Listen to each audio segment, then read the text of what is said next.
Milwaukee police released footage from January of an officer using a stun gun on Milwaukee Bucks rookie Sterling Brown. The incident stemmed from a dispute over a potential parking violation.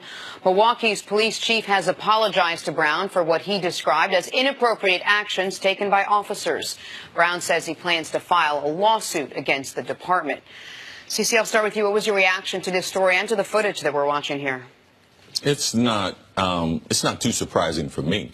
Most of my adult life, all of my life, I've been aware of bad situations as far as African Americans and police officers. It's been brought to my attention by my mother at a very, very young age, by my sisters and brothers. Then it became real, 1991. That's when we saw Rodney King. So I've been watching videos all my adult life of African Americans being harassed, beat, tased, all types of things, shot to death by officers of the law. So how do I feel about it? The only reason why I probably watched it was because I have to make comments about it on TV. But the only reason why they're making comments about it on TV is because he's a professional basketball player. So now we're going to try to act like, oh, we're going to care a little bit. Oh, the media, oh, the public, oh, we care about it because we're fans of sports. People don't care because you know what's going to happen today? Other blacks are going to go about their business and they're going to be harassed the way we have been harassed for a long, long time. The reality of that video is being black in America is totally different than being white in America.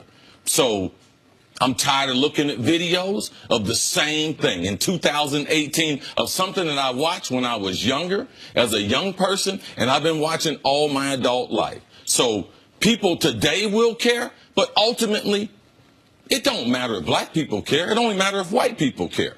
Because that's the reality that we live with, that I live with every day, that you don't have to live with. Your kids don't have to live with. All right? I've been trained. I trained my kids. I trained all the kids that I coached in little leagues. And the kids who I coached, white kids, I didn't have to tell them these things about police officers because they're not treated that way. Now, I would love to see the reaction, God forbid, if it was Aaron Rodgers. Man, if this was Aaron Rodgers, then I believe something might happen. But no, this is just Sterling Brown, just another black guy. Nothing's going to happen. And save it how much people really, really care. Because I know what people care about. They invest their time and their resources. It's no different than our kids at school. We say that we care, and we keep watching them die every day. We say we care about police brutality, and it happens every day. And what do? We do nothing. Because most of the cases, you can't even prosecute the officers. So in this case, let's see what happens in Milwaukee. Let's see if these officers are prosecuted at the full extent of the law. I just challenge white people today. I want you to go to a drugstore. I want you to double park your car. I want you to go in and buy something. And I just wonder, what is the probability of you ending up on your face and end up getting tased? Not real high. But obviously, if I decide to do something like that today, the probability is a lot higher. Listen, your point on what if it were Aaron Rodgers, it's implausible, if not impossible, that this happens to Aaron Rodgers. Because, listen, we just know there's two sets of laws. There's laws that I get to live by, and there's laws you get to live by. You and I were talking before the show. I at times, sometimes at inopportune times, can have a bit of a smart mouth. And we were talking about if you and I were riding together, and if we get pulled over by the cops, what you would say to me about how I would normally conduct myself, as opposed to how I'm going to conduct myself with you next to me. And not because you're Chris Carter, just because you're a black man in America. But anyone thinks that, I'm glad we're playing the video. Maybe there'll be a few people that it shocks them into a realization. But we can just leave it to athletes for a moment. Professor Lou Moore did a great chronology via newspaper articles. This 1939, Jackie Robinson, traffic violation, gun pulled on him. Jackie Robinson. 1974, your friend Lynn Swan, a red light violation, gets beat by the police. Mid-1970s, Bill Russell in Los Angeles, traffic violation, gun pulled on him. How about just a few years ago in New York City, Thabo Sefolosha standing outside of a club with an altercation he's not involved in. He gets a nightstick to the shin bone and gets it shattered. People don't care. And what is And I will go one step further with it, because this is what is so disheartening. It's worse than people not caring. Since these videos, you mentioned the Rodney King video, but there has been a proliferation of these videos in the last 5 to 6 years thanks to these, right? Thanks to camera phones and cell phones. According to every reputable polling source, white Americans' approval of the police has gone up in this time frame, not down.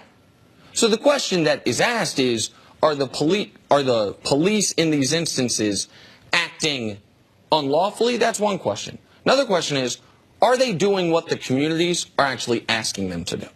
Are people actually okay with, for black Americans, misdemeanor, if that's not even a crime, double parking, it's a ticket, it's a violation, being punishable by beating, by shooting at times?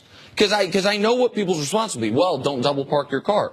We theoretically have a system of laws in place in this country where if you commit a crime, you go to trial, you can get, none of those are summarily executed in the street or tased and beat by a half dozen cops because you committed a parking violation. And I just want to add one other thing, because you mentioned the police aren't going to be punished or haven't been punished. They haven't been fired. They haven't forget being prosecuted. They're all still officers. I hear a lot of people very often say, hey, we all know we have a few bad officers. Few bad apples is how it's put. But let's not lump them all into it. And I can buy into that. But I would request, I would implore, I would beg all the good officers out there, you're allowed to say something. You're allowed to report the bad apples, if you will, because I would argue they make your job more dangerous. The more people are afraid of the police, the more people are on edge around the police, the more at risk the good and the bad, but the good officers are. And so I don't know what it's like to walk in your shoes, see? I have an idea of what it's like to be afraid for my son, but I don't know what it's like to walk in your shoes. But was I surprised? How could you be surprised? It's America in 2018. I don't know how you could be surprised by that happening to anybody, whether he's an NBA player or not. I don't want to say what surprised me, but what was very interesting is that he immediately, or shortly thereafter, or as this has sort of unfolded, decided to use this as a teachable moment, if he could. He said, this experience with the police department has forced me to stand up, tell my story so I can help prevent these injustices from happening in the future, which sounds great, and it's wonderful to believe that way and think that way, but we keep hearing these stories happen over and over again. Does he have a responsibility as an athlete, Chris, to somehow share his story over and over? Is there anything that will change by him doing that? Nothing's going to change, Jenna. Like, they can stop fooling themselves, all right? Why, as an athlete, should I have more responsibility than other citizens? Just because people are listening. This story is going to be shared more because he is an athlete. Is Sterling Brown, is he more important? Is his life more important than anyone else that's died or been? No. Of course not. No, so no, I'm not going to put the responsibility on athletes. You know the reason why? Because athletes aren't in control. They don't control the laws, all right? They don't see what's put on the bill for people to vote on. No, the pressure is not on athletes. The pressure is on the same people that's been on for 50 years. It's on white people, all right? All right? Stop locking black people up. Stop harassing. Stop profiling. You know, because after today, Sterling's going to say his piece, but you know something? I got 7 brothers and sisters. I got a mother. No matter where they go, they're going to be damn terrified. You know the reason why? Because of white officers and them harassing them. And to think that some basketball player is going to stand up and it's going to change their life of my nieces and my nephews? No. You know my niece today, Pierre? She's going to go somewhere and her husband, they're going to be terrified if they get stopped. My nephew, my great-nephew, Tyler, you know what's going to happen to him? Not Sterling Brown. He's got a platform. My nephew, Tyler, don't have no platform. So, no, let's stop moving the burden on professional athletes. No, it's not their burden. It's up for white people to be able to change something. The people in power obviously have the responsibility to make a change if they want to. And the last thing I'll say is this.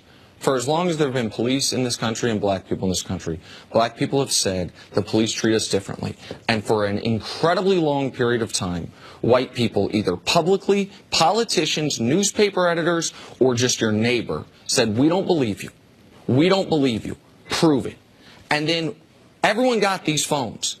And it started being indisputable. It started to be provable. And what was, in general terms, the white people in power's reaction to it to double down. Well, act better, comply, don't break the law, don't have a broken taillight, don't double park. Instead of saying, oh my God, we are so sorry. We didn't know what it was like. We're sorry we didn't believe you. And so if countless videos aren't going to change people's opinion with respect, whether that was Sterling Brown, Giannis, or Chris Middleton, his teammate, who's going to join us shortly, or if it was Chris Carter walking out of the building today, nothing's going to change people's opinion on this unless they want it to be changed. I'm going to tell you what's going to change. We're going to move on from this topic. We're going to change to something else. And I'm going to go about my life and my family's life, and it's going to be exactly the same damn way. That's what's going to happen. All right, we're going to break there. We have much more First Things First after the break. Stay with us.